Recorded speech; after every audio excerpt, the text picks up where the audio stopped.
February 16, 1947, Little America 4, Ross Ice Shelf, Antarctica. It's cold, bone cold. The kind of cold that doesn't just freeze skin, but seems to crystallize thought itself. The ice stretches endlessly. In all directions, a white desert under a sky so intensely blue, it appears almost artificial. Wind howls across the barren landscape, carrying ice particles that cut like microscopic knives. The sun circles above, never setting in the Antarctic summer, creating a disorienting timelessness. Inside a hastily constructed operations hut at the American base camp, Lieutenant James Caldwell hunches over aerial reconnaissance, but with a Lieutenant James of a bold wool. Photographs spread across a makeshift table. The Navy cartographer is not reviewing the usual ice formations. His compass sits unused beside him. The photos before him show something else entirely. His commanding officer looks at him sideways and mutters, "You're really going to document these anomalies in your official report, Caldwell?" James doesn't answer immediately. His breath forms small clouds in the inadequately heated room. His fingers trace the outline of what appears to be a massive geometric structure partially exposed from the ice. He's quiet, still analyzing. Then through the door, Admiral Richard Byrd enters, his presence immediately commanding attention. The legendary polar explorer moves quickly to the table, his face grave as he examines the photographs. "What are we looking at, Lieutenant?" he asks, though his expression suggests he already knows. Inside the hut, the radio operator stops his transmission mid-sentence. The meteorologist abandons his charts. All eyes turn to the control table, where the photographs reveal something that shouldn't exist in this untouched wilderness. "Sir," James begins carefully, "these aren't natural formations. The symmetry is too perfect. The angles," he pauses, aware of how his next words will sound. "They appear to be artificial structures, at least partially excavated from the ice, and based on their size and depth, they've been here for a very long time." Admiral Byrd nods slowly, unsurprised. "What else have you found?"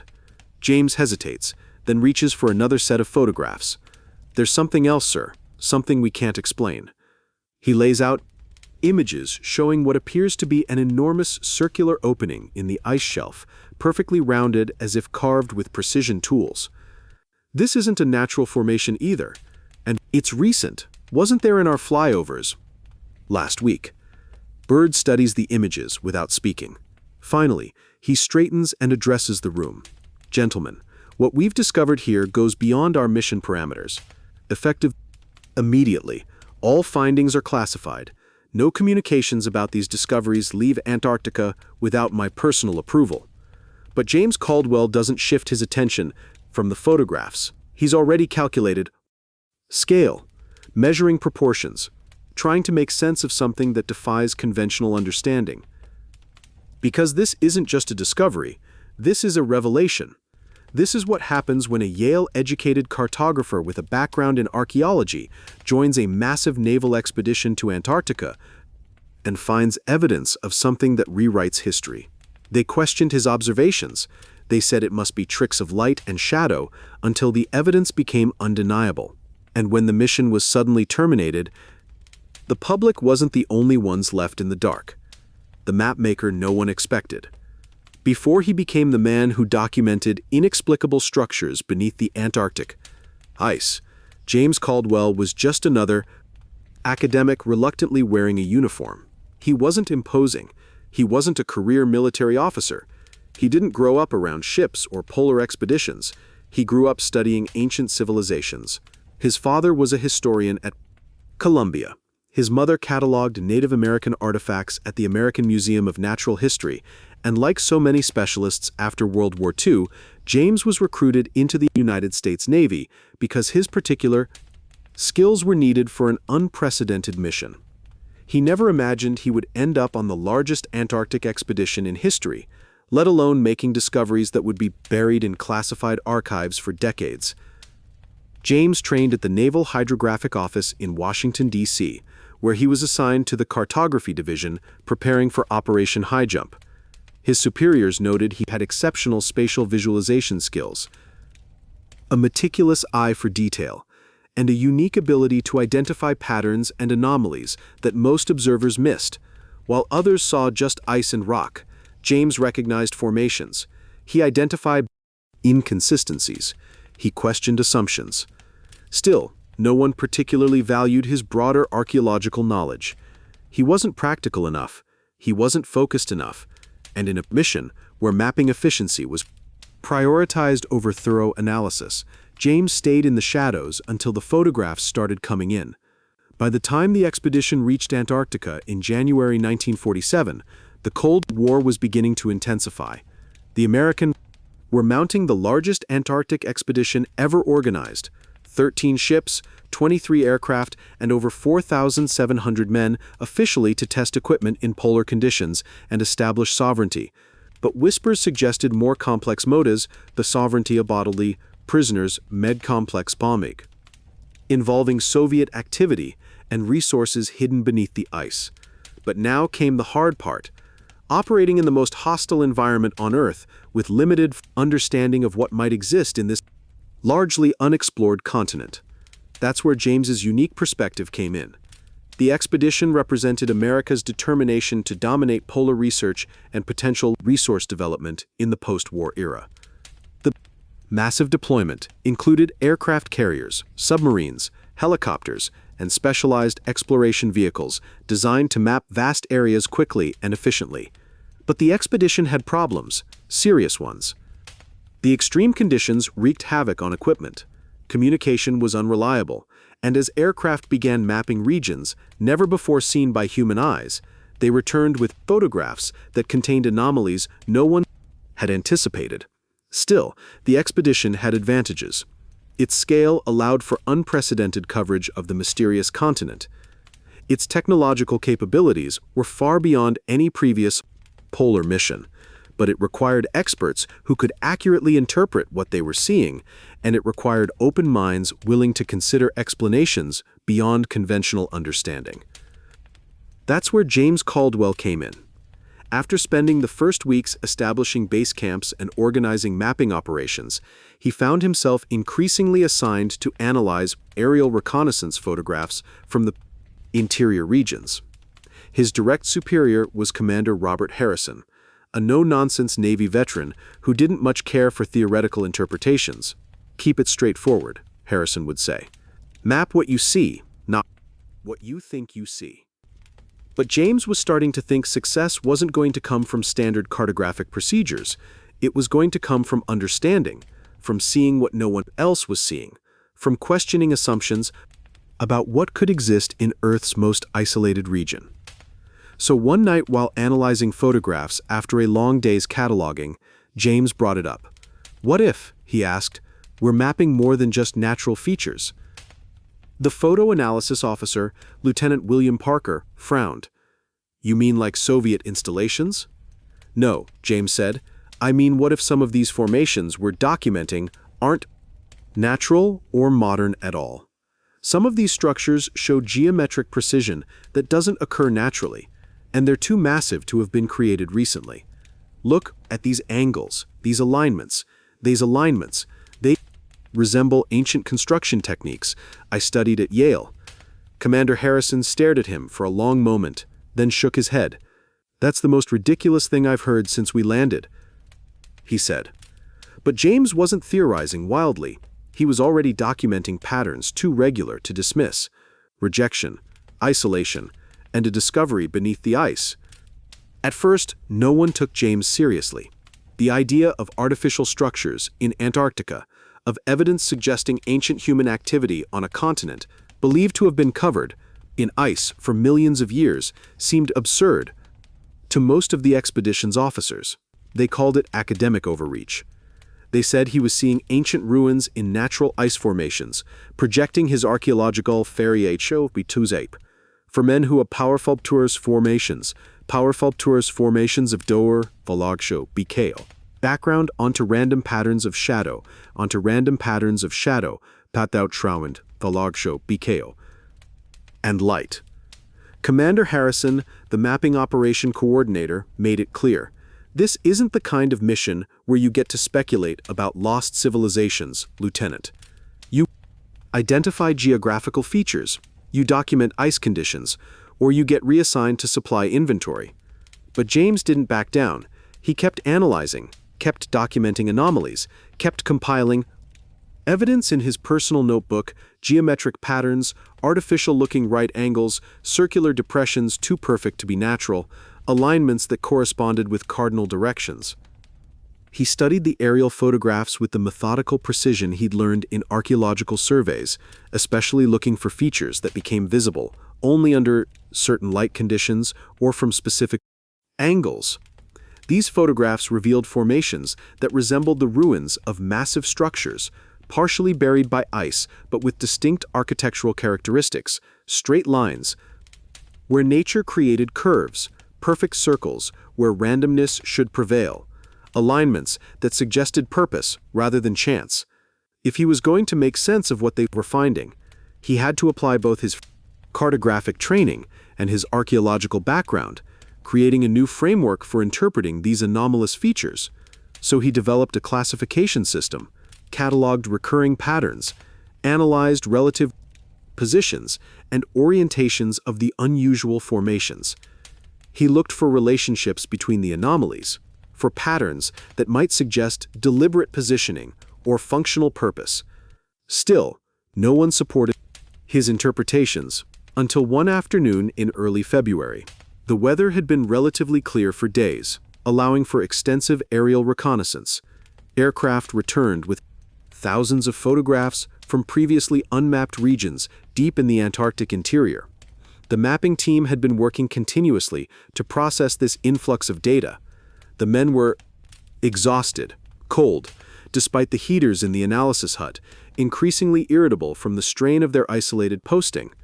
That day, a Lockheed P-2V Neptune had returned from a long-range mission with photographs of an area never before documented by human eyes. That night, James made his move. He asked Parker, the photo analysis officer, to help him examine a particular series of images taken over a region where the ice appeared to have partially retreated. They worked through the early hours, meticulously studying the high-resolution photographs.